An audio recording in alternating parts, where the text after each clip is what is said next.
I didn't know him. You, I presume, did know him.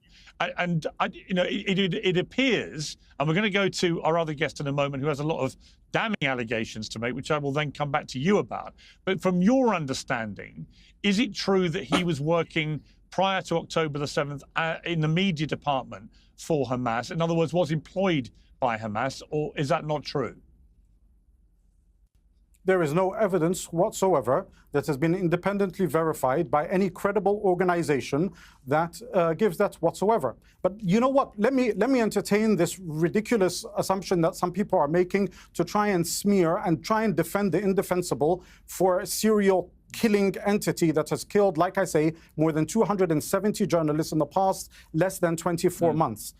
If there was somebody who worked for the media, for argument's sake, for the media entity of a governing body or a political party in any, let's say in Ukraine, and the next day the Russians decided to send an armed drone without presenting any of that evidence, without trying to arrest them, without trying to accuse them of anything whatsoever, and murdered them in a civilian area in front of a hospital which they, by the way, destroyed and demolished and burnt out and claimed was a Hamas cell, and it evidently wasn't, which is Al-Shifa Hospital. And we can go into the litany of lies about that they used to justify bombing and destroying hospitals, universities, and schools.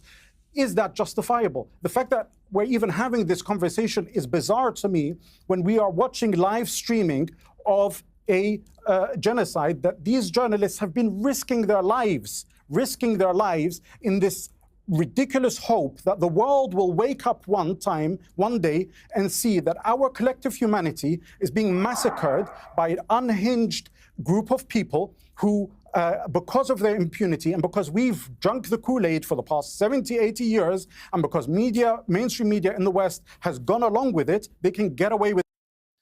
No, I want to add a little comment there and say that, the real question is that why did they kill a journalist when he was there for a long time? They knew exactly where he was, and decided to kill him now.